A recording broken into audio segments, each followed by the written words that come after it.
गुरुर्ब्रह्मा गुरुर्विष्णू गुरुर्दैव महेश्वरा गुरु साक्षात परब्रह्म तस्मै श्री गुरवे नमहा. आज दत्ताचं महत्व जाणूया ध्यानामध्ये.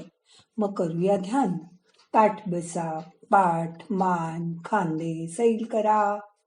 हाताची ध्यान मुद्रा करा. हात मांडीवर ठेवा. डोळे अलगद मिटा. मोठा श्वास घ्या, सावकाश सोडा. दत्तप्रभू यांच्या फोटोकडे पाहिलं की त्यांच्या काखेत एक सुंदर झोळी दिसते. त्या झोळीमध्ये प्रत्यक्ष अन्नपूर्णा देवीचा वास असतो.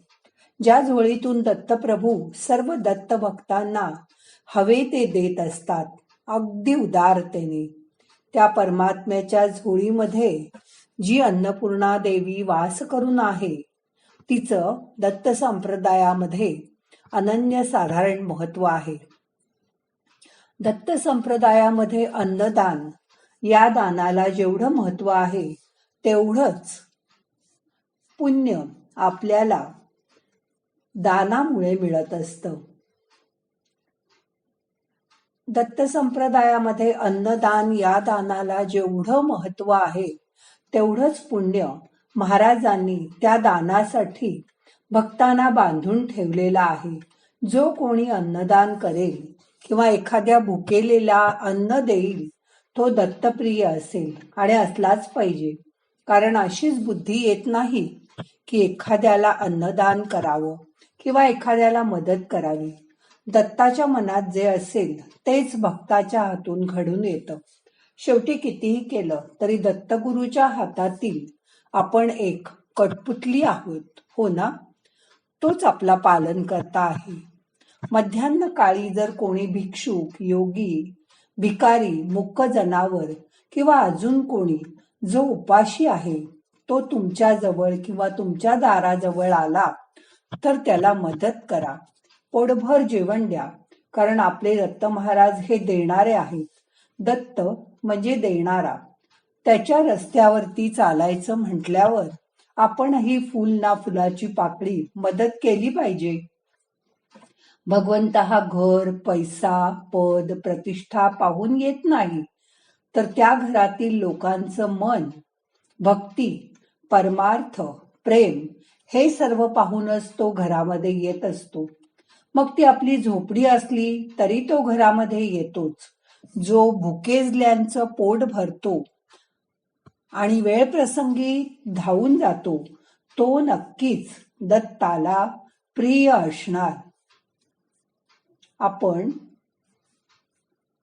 दत्ताचे अवतार म्हणून विदर्भातील कारंजा येथील प्राचीन गावचे विश्वव्यापक तूची होसी, ब्रह्मा विष्णू व्योमकेशी, धरिला वेश तू मानुषी, भक्त जन तारावया. स्कंद पुराणात उल्लेख असलेल्या, ऐतिहासिक पार्श्वभूमी लाभलेल्या, लक्ष्मीचं वरदान लाभलेल्या कारंजा हे संपन्न गाव. स्कंद पुराणात याचा उल्लेख आहे. करंज ऋषींच्या नावावरून कारंजा हे नाव पडले. गावानी वाकटापासून आजवर सर्व राजवटी अनुभवल्या. आज कारंजा तीर्थक्षेत्र म्हणून प्रसिद्ध आहे. श्री दत्तगुरूंचा श्रीपाद श्री वल्लभ अवतारानंतर दुसरा अवतार म्हणजे श्री नरसिंह सरस्वती. कारंजा हे त्यांचे जन्मस्थळ. येथील नरसिंह सरस्वतीच्या गुरु मंदिरात वर्षभर भक्त दर्शनासाठी येतात.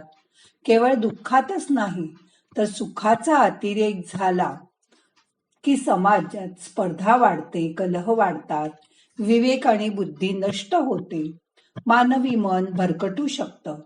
पण भारतीय संस्कृतीत मानवी मन संसारात कधीच विमनस्क, उदास, सैरभैर होत नाही, भरकटत नाही. या उलट ते प्रफुल्लित असते. ते ईश्वर भक्तीत रममाण असल्याने मनात भक्तिभाव रुजवण्याचे, दिशा देण्याचे कार्य गुरुदेव दत्ताच्या अवतारांनी केलंय. नरहरी नरसिंह सरस्वती हे दैवी अवतार. जन्मताच त्यांनी पहिला शब्द उच्चारला तो ओम. ते 8व्या वर्षी तीर्थाटनाला निघाले. काशीहून संन्यस्त होऊन आले. त्यांनी आपल्या 7 शिष्यांना दीक्षा दिली. नरसिंह सरस्वती यांनी भक्ती प्रसार करतानाच लोकांचा उद्धारही केला.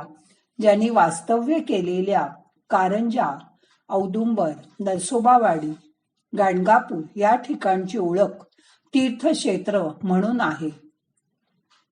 येथे भक्त दत्त दर्शनार्थ अनुष्ठान, जप, तप, उपासना, पारायण करण्यासाठी फार मोठ्या संख्येने येतात. नरसिंह सरस्वतींनी तब्बल 75 वर्ष देशभर फिरून लोकांना भक्ती मार्गाची शिकवण दिली. नरसिंह सरस्वतींची भगवी वस्त्र, गळ्यातील रुद्राक्ष माळा, हातात कमंडलू, कपाळावर भस्म, मुखावरचं स्मित हास्य हे तपश्चर्येचं तेज असतं. शांततामय आश्वासक भाव बघून बघणाऱ्याचे सात्विक भाव जागृत होतात. मन प्रसन्न आणि एकाग्र होतं. औदुंबर वृक्ष जो उग्रता आणि दाह नष्ट करणाऱ्या 21 औषधी गुणांसाठी प्रसिद्ध आहे. या वृक्षाला श्री विष्णूच्या आशीर्वादाने 12माही फळं येतात. याच औदुंबर वृक्षाखाली बसून नरसिंह यांनी मंत्र उपासना, तपसाधना केली. यामुळे नरसिंह सरस्वतींचं कायम अस्तित्व असलेला वृक्ष म्हणून औदुंबर वृक्षाची ओळख आहे. भक्त मोठ्या भक्तिभावाने या पवित्र औदुंबर वृक्षाचं दर्शन घेतात. दया, क्षमा, शांती आणि औदार्याचं प्रतीक म्हणजे श्री दत्तगुरु. भक्तांच्या मनोकामना पूर्ण करणाऱ्या औदुंबरात दत्तगुरु वास करतात.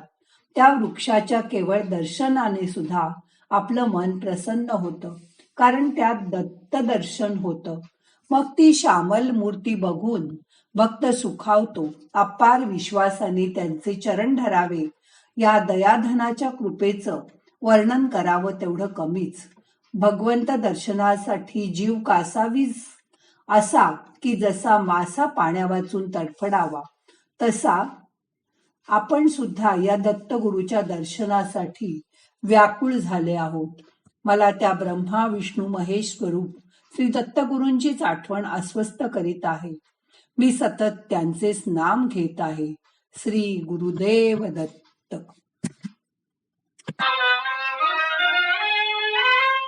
दत्तराज पाहुणे आज दुष्ट लोमनी,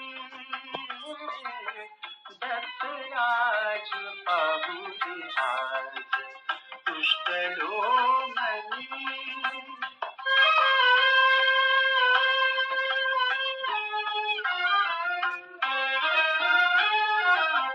औदुंबरी नित्य बसे भक्त काम पुरवितसे. औदुंबरी नित्य बसे भक्त काम पुरवितसे. कमल नयन श्याम दिसे, कमल नयन श्याम दिसे. धन्य तो जनी दत्तराज पाहुणे आज दुष्ट लोमनी, दत्तराज पाहुणे आज दुष्ट लोमनी.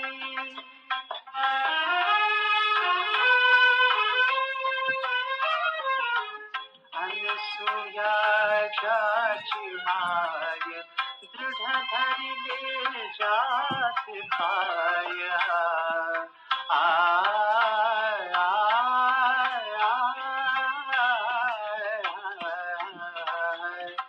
अनसुयाची माय दृढ धरिले जात पाय. त्याचे चरित वर्णू काय, त्याचे चरित वर्णू काय. सकळ जोचनी दत्तराज पाहुणे आज दुष्ट लोमनी, दत्तराज पाहुणे आज दुष्ट लोमनी.